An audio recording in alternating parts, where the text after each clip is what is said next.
Test 1 2 3. Nothing yet. Nothing different than what you guys are getting. You think too highly of me.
Are we good to go, everybody?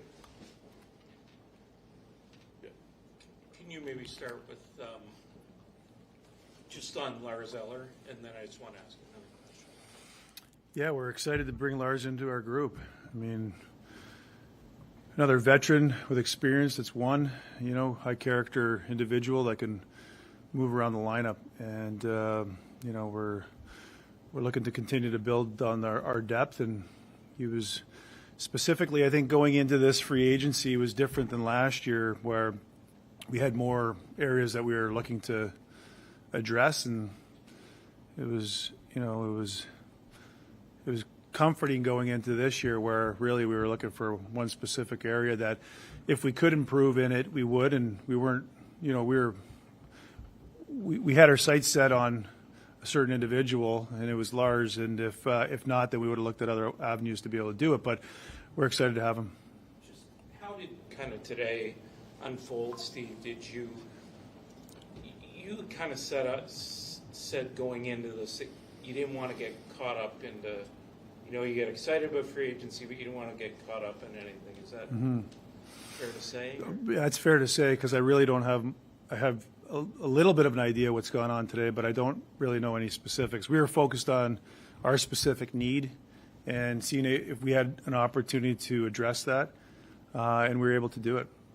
We know there's other opportunities for you to make your team better as they come, but how do you feel about your roster right now with the shopping you've done on July 1? Well, feel good. I mean, I guess the July 1 on adding Lars Eller today was significant for us, heading into the season. And look back, Dylan Cousins and Fabian Zetterlund, Jordan Spence at the draft. So it's kind of, we didn't have a lot of to do in free agency this year as far as acquisitions. We sort of the work has actually kind of been laid out, been a bit of a slow roll. Do you foresee making any other additions? Like you have 12 forwards, 7 defensemen. Yeah, I guess we'll see. Most likely not. Like, we feel comfortable with where we are. We're working on our depth as well throughout the organization, and Matt Turk's done a fine job in building up some depth. As you know, we need depth throughout the organization and throughout the year. We used a lot of it last year, so making sure we're being specific in getting players that can come in and help us. For Lars Eller as well, how important is he just for that fourth line center role? Or, I know you say you play yourself into positions, it's going to come later, but when you looked at your chart. Yeah, I think that's you sort of, but that chart seems to move around quite a bit with our group, and especially with Travis. And Travis is true to his word, and if the players are playing well, he'll find more time for them. So I wouldn't specifically say that Lars is slotted into that spot, because he has some variability to his game and can play on the wing and move around, along with a lot of our players. When we look at it, I think for our coaches, for Travis in particular, he likes the ability that a lot of our players bring and can play their offsides. We have right wingers, Zetterlund, Giroux, and Perron in particular can play on either side, and I think he's excited about the adaptability of the roster. We can finally also ask you about Claude Giroux signing. Can you tell us just how that came about, and also his willingness to accept that contract? Yeah, I think let's start there. He shows the true character of what Claude Giroux is all about, where there's an opportunity for him to become an unrestricted free agent, and he's earned that right. Believes in what we're doing here in Ottawa as a group, believes in his teammates, believes in himself. And, we're grateful to have a player like that and a person as well. He's put in a lot of work for our organization. We're very grateful for him and his family and what he's all about. How do you feel about the salary cap space you guys have? Puckpedia says you have a little over $6 million right now. Yeah, well, not quite that much, but it took a while to get to have some flexibility. We wanted to lengthen the roster. You've heard me say that. Try and lengthen the roster and give yourself some flexibility, and cap space is important moving forward, and again, it takes time to be able to run it out the way that we have it's taken a couple of years. I know I asked you about your roster earlier, but I'll add the context of what some of the other teams in the Atlantic Division have done the last few days. Montreal swung a big trade to get Noah Dobson. Boston's made moves all day. Obviously, Florida's trying to stay Florida. In the context of looking at what other teams do you feel you've done enough with your roster to kind of keep up with some of those teams who are either trying to stay atop of the division or trying to make the playoffs? I haven't really seen what the other teams have done, and we're focused on what we're doing here, and we don't get distracted by what other teams are doing. We feel like we have a good plan in place for this group. I'm mindful of this group and their growth and their development, and I think I can't emphasize that enough. Like, they are taking hold of it. The manager's there to support it and to make sure that you can add to where you need to add. The emphasis is on this group, and they continue to. So making additions is strategic to this group. I don't think that they need so much as the support around them to continue to grow and develop together. Just on the Giroux part, many people said he took a hometown discount to stay in Ottawa. Why weren't you maybe more willing to kind of go to where the market value was with him in contract negotiations? It was one of the most challenging starts to a negotiation for me, because you want to be fair to the player. What is that number? And I think and not to get into specifics, but as we went through the process, it became clear that we were, but again, it's up to the player. And, as a manager, you want to be fair to the player, but you also the goal is to continue to grow the team and also to win. And to be able to do that, you need to manage, the cap and the salary properly. And the negotiation with Claude allowed us to do what we did today, and also give us the flexibility moving forward. Why didn't you go to 2 or 3 years on a contract? Why was it a one-year deal? It was mutually agreed upon. Jordan Spence, what do you like about him? There's a lot to like. Young mobile defenseman, right shot, which is at a premium in our league. Can break pucks out. A competitive kid. Not the biggest player, but highly competitive. Just a talent all around. High character kid as well. Now, and we talk about where our team can continue to get better, and we talk about 5-on-5 play and trying to create some offense, and he certainly has the ability to deliver the puck to the forwards on time, be creative in the offensive zone, and mobile across the blue line. Now, why do you bring Nick Cousin back? Well, you see what Nick brings to the team. He's a high-energy player, competitive, great teammate, tons of courage. And throughout the regular season, that's important, but as you continue to get into those tougher games at the end of the season and into playoffs, that's the type of player that you want on your team. Can you talk about your other signing today, Lexell?